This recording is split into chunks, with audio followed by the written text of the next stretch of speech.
Hello ವೀಕ್ಷಕರೇ, ಶಶಿಕಲಾ ಅಡುಗೆ ಮನೆಗೆ ಸ್ವಾಗತ. ಇವತ್ತೊಂದು ಕರ್ಜಿಕಾಯಿ ಮಾಡ್ತಾಯಿದ್ದೀನಿ. ತುಂಬ ರುಚಿಯಾಗಿರುತ್ತೆ. ಒಂದು ಸರ್ತಿ ಮಾಡೋದು ನೋಡೋಣ ಬನ್ನಿ. ಮೊದಲು ತೆಂಗಿನಕಾಯಿ ಒಂದು ಒಣಕೊಬ್ಬರಿ ಫುಲ್ ತಗೊಂಡಿದ್ದೀನಿ. ಹುರ್ಗಡ್ಲೆ ಒಂದು ಕಪ್ ತಗೊಂಡಿದ್ದೀನಿ. ಬೆಲ್ಲ ರುಚಿಗೆ ತಕ್ಕಷ್ಟು ಅದು ಒಂದು ಕಪ್ ಇದೆ. ಏಲಕ್ಕಿ ಒಂದು 5 ತಗೊಂಡಿದ್ದೀನಿ. ಚಿರೋಟಿ ರವೆ 1.5 ಕಪ್ಪು. 1 ಕಪ್ ಮೈದಾ ತಗೊಂಡಿದ್ದೀನಿ. ಮತ್ತು ಸ್ವಲ್ಪ ತುಪ್ಪ ಬೇಕಾಗುತ್ತೆ, 1 ಸ್ಪೂನು. ಹುರ್ಗಡ್ಲೆ ಪುಡಿ ಮಾಡ್ಕೊಳ್ಳೋಣ. ಏಲಕ್ಕಿ ಹಾಕ್ಕೊಳ್ತಾ ಇದ್ದೀನಿ. 2 ಪುಡಿ ಮಾಡ್ಕೊಳ್ಳೋಣ. ಇವಾಗ ಪುಡಿ ಆಗಿದೆ. ಒಂದು ಬೌಲ್ಗೆ ಹಾಕ್ಕೊಳ್ತಾ ಇದ್ದೀನಿ.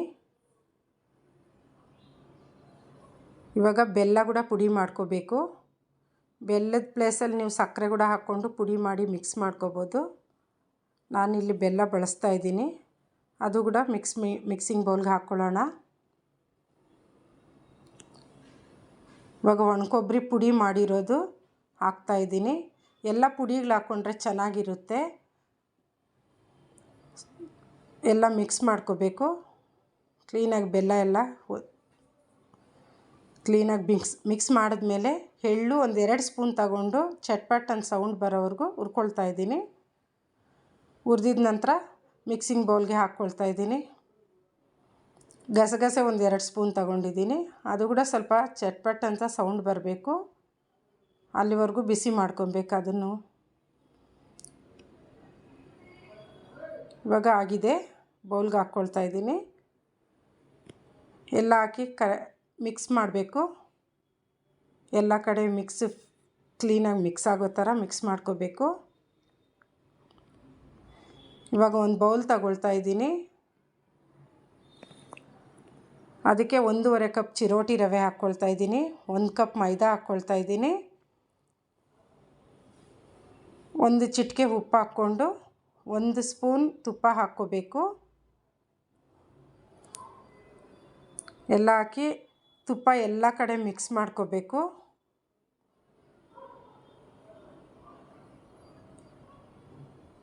ಈ ಥರ ಮುಷ್ಟಿ ಹಿಡಿದ್ರೆ ಹಿಡಿಬೇಕದು, ಆ ಥರ ಇರಬೇಕು. ಅಷ್ಟು ಬಂದರೆ ಸಾಕು. ಇವಾಗ ಸ್ವಲ್ಪನೇ ನೀರು ಹಾಕ್ಕೊಂಡು ಮಿಕ್ಸ್ ಮಾಡ್ಕೊಳ್ಳೋಣ. ಒಂದು ಚಪಾತಿ ಹಿಟ್ಟಿನ ಅದಕ್ಕೆ ಮಿಕ್ಸ್ ಮಾಡ್ಕೋಬೇಕು. ಒಂದೇ ಸರ್ತಿ ಜಾಸ್ತಿ ಹಾಕ್ಕೋಬೇಡಿ ನೀರು, ಸ್ವಲ್ಪನೇ ಹಾಕ್ಕೊಂಡು ಮಿಕ್ಸ್ ಮಾಡ್ಕೊಳ್ಳಿ. ಪ್ಲೀಸ್ ಯಾರೆಲ್ಲ ನಮ್ಮ ಚಾನಲ್ ನೋಡ್ತಾ ಇದ್ದೀರಾ, ಸಬ್ಸ್ಕ್ರೈಬ್ ಮಾಡ್ಕೊಂಡು ಸಪೋರ್ಟ್ ಮಾಡಿ, ಲೈಕ್ ಮಾಡಿ, ಶೇರ್ ಮಾಡಿ, ಕಮೆಂಟ್ಸ್ ಮಾಡಿ. ಇವಾಗ ಚಪಾತಿ ಹಿಟ್ಟಿನ ಅದಕ್ಕೆ ನಾವು ಮಿಕ್ಸ್ ಮಾಡ್ಕೊಬೇಕು.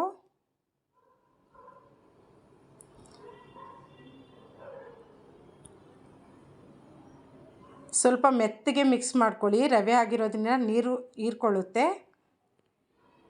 1 ಅವರ್ ನಾವು ಸೈಡ್ಗೆ ಇಟ್ಬಿಡೋಣ. 1 ಅವರ್ ಆಯಿತು. ಚೆನ್ನಾಗಿ ಹೀರ್ಕೊಂಡಿದೆ ನೀರೆಲ್ಲ ರವೆ. ಇವಾಗ ಸಣ್ಣ ಉಂಡೆ ಮಾಡ್ಕೊಳ್ಳೋಣ. ಉಂಡೆ ಮಾಡಿ ಒಂದು ತಟ್ಟೆಗೆ ಹಾಕ್ಕೊಂಡ್ರೆ ನಾವು ಮಾಡುವಾಗ ಈಸಿ ಆಗುತ್ತೆ.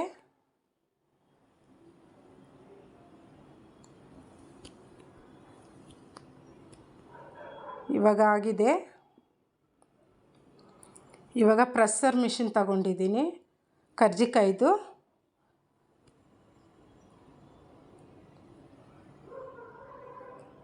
ಸ್ವಲ್ಪ ತೆಳ್ಳಗೆ ತೀಡ್ಕೋಬೇಕು. ದಪ್ಪ ತೀಡ್ಕೊಂಡ್ರೆ ಲಟ್ಟಿಸ್ಕೊಂಡ್ರೆ ದಪ್ಪ ಅದು ಒಳಗಡೆ ಎಲ್ಲ ಚೆನ್ನಾಗಿ ಬೇಯೋದಿಲ್ಲ, ಮೆತ್ತಗೆ ಬಂದುಬಿಡುತ್ತೆ ಕರ್ಜಿಕಾಯಿ. ತೆಳ್ಳಗೆ ಮಾಡಿಕೊಂಡ್ರೆ ಕ್ರಿಸ್ಪಿಯಾಗಿ ಬರುತ್ತೆ. ಇವಾಗ ಒಂದು 2 ಚಮಚ ಹಾಕ್ಕೊಳ್ತಾ ಇದ್ದೀನಿ. ಫುಲ್ ತುಂಬ್ಸೋಕ್ಕೆ ಹೋಗಬೇಡಿ, ಅದು ತುಂಬ ತುಂಬಿಸ್ಬಿಟ್ರೆ ಅದು ಪ್ರೆಸ್ಸಿಂಗ್ ಮಾಡ್ಕೊಳ್ಳೋಕೆ ಆಗೋದಿಲ್ಲ. ಎಷ್ಟಾಗುತ್ತೋ ಅಷ್ಟೇ ಹಾಕ್ಕೊಂಡ್ರೆ ಚೆನ್ನಾಗಿರುತ್ತೆ. ಇಲ್ಲಾಂದರೆ ಸೈಡ್ ಎಡ್ಜಸ್ಟ್ಗೆಲ್ಲ ಬಂದುಬಿಟ್ಟು ಅದು ಒಡ್ಕೊಳ್ಳುವಾಗ ಎಲ್ಲ ಎಣ್ಣೆ ಎಲ್ಲ ಕಪ್ಪಾಗಿಬಿಡುತ್ತೆ. ಆ ಥರ ಮಾಡ್ಕೊಬೇಡಿ. ಚೆನ್ನಾಗಿ ಪ್ರೆಸ್ ಮಾಡ್ಕೊಬೇಡಿ. ಚೆನ್ನಾಗಿ ಪ್ರೆಸ್ ಮಾಡಿಕೊಂಡು ಅದು ತೆಗಿಬೇಕು. ನೀರು ಹಾಕಿರೋದ್ರಿಂದ ಚೆನ್ನಾಗಿ ಹಿಡ್ಕೊಂಡಿರುತ್ತೆ. ನಾವು ಇನ್ನೊಂದು ಸರ್ತಿ ಕೈಯಿಂದನೂ ಪ್ರೆಸ್ ಮಾಡ್ಕೊಬೇಕು. ಎಲ್ಲ ಅದೇ ಥರ ಮಾಡ್ಕೋಬೇಕು. ತೆಳ್ಳಗೆ ಮಾಡ್ಕೊಳ್ಳಿ ಮಾಡೋವಾಗಲೇ, ಲಟ್ಸುವಾಗಲೇ.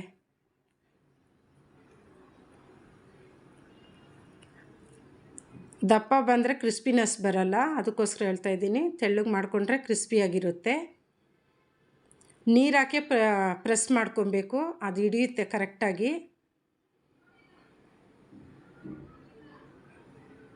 ಇವಾಗ ಆಗಿದೆ.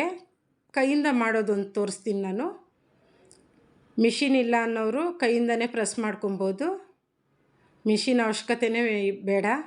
ಈ ಥರ ಒಂದು ಸ್ಪೂನ್ ತಗೊಂಡು ಡಿಸೈನ್ ಕೊಟ್ಟರೆ ಸಾಕು. ಇನ್ನೂ ಬೇಗ ಆಗಿಬಿಡುತ್ತೆ. ಮಿಷಿನಿಂದ ಮಾಡಿದ್ರೆ ಸ್ವಲ್ಪ ಲೇಟ್ ಆಗುತ್ತೆ.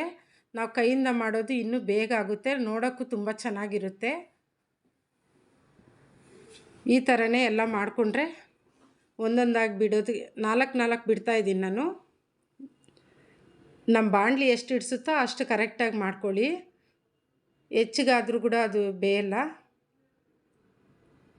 ಪ್ಲೇಸ್ ಇರೋಷ್ಟು ಹಾಕ್ಕೊಂಡ್ರೆ ಕರೆಕ್ಟಾಗಿ ಬೇಯುತ್ತೆ. ಎಣ್ಣೆ ಈ ಥರ ಮೀಡಿಯಮ್ ಆಗಿರಬೇಕು, ತುಂಬ ಉರಿ ಜಾಸ್ತಿ ಇಟ್ಕೊಬೇಡಿ. ಕಲ್ಲರು ಡಾರ್ಕ್ ಆಗಿಬಿಡುತ್ತೆ, ಆವಾಗ ಸ್ವಲ್ಪ ಮೆತ್ತಗಾಗಿಬಿಡುತ್ತೆ. ಈ ಥರ ಮಧ್ಯಮ ಉರಿನಲ್ಲಿ ಇಟ್ಕೊಂಡ್ರೆ ಚೆನ್ನಾಗಿರುತ್ತೆ. ಅದು ಬೇಯುವಾಗ ಚೆನ್ನಾಗಿ ಬೇಯುತ್ತೆ. ಈ ಥರ ಕಲ್ಲರ್ ಬಂದ ತಕ್ಷಣ ತೆಗಿಬೇಕು, ಬೆಂದಿರುತ್ತೆ.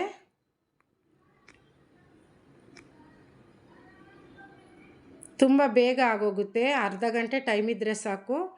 ಒಂದು ಸರ್ತಿ ಮಾಡಿ ಇಟ್ಕೊಂಡ್ರೆ ಒಂದು ವಾರದವರೆಗೂ ನಮಗೆ ಮಕ್ಳಿಗೆ ಸ್ನ್ಯಾಕ್ಸ್ ಕೊಡೋದಕ್ಕೆ ಚೆನ್ನಾಗಿರುತ್ತೆ. ಪೂಜೆ ಹಬ್ಬ ಎಲ್ಲ ಮಾಡುವಾಗ ದೇವ್ರಿಗೂ ಕೂಡ ಇಕ್ಬೋದು, ಆ ಥರ ಮಾಡ್ಬೋದು. ಒಂದು ವಾರವರೆಗೂ ಮೆತ್ತಗಾಗಲ್ಲ ಇದು. ಸ್ವಲ್ಪ ಚೆನ್ನಾಗಿ ಆರಿಸ್ಬಿಟ್ಟು ಡಬ್ಬಿಗೆ ಹಾಕ್ಕೋಬೇಕಾಗುತ್ತೆ. ಬಿಸಿ ಬಿಸಿ ಹಾಕಿಕ್ಕಿದ್ರೂ ಮೆತ್ತಗಾಗ್ಬಿಡುತ್ತೆ. ಒಂದು 2 ಅವರ್ ಆಚೆ ಇಕ್ಬಿಟ್ಟು ಆಮೇಲೆ ಬಾಕ್ಸ್ಗೆ ಹಾಕಿ ಇಕ್ಬಿಡಿ. ಒಂದು ವಾರವರೆಗೂ ತುಂಬ ಚೆನ್ನಾಗಿರುತ್ತೆ. ಕ್ರಿಸ್ಪಿನೆಸ್ ಹಾಗೇ ಇರುತ್ತೆ ಚೆನ್ನಾಗಿ ಆರಿದ ಮೇಲೆ ಇಕ್ಕಿದ್ರೆ. ಯಾರೆಲ್ಲ ನನ್ನ ಚಾನಲ್ ನೋಡ್ತಾ ಇದ್ದೀರಾ, ಪ್ಲೀಸ್ ಸಬ್ಸ್ಕ್ರೈಬ್ ಮಾಡ್ಕೊಂಡು ಸಪೋರ್ಟ್ ಮಾಡಿ, ಲೈಕ್ ಮಾಡಿ, ಶೇರ್ ಮಾಡಿ, ಕಮೆಂಟ್ಸ್ ಮಾಡಿ. ವಿಡಿಯೋ ನೋಡಿದ್ದಕ್ಕೆ ತುಂಬ ಥ್ಯಾಂಕ್ಸ್.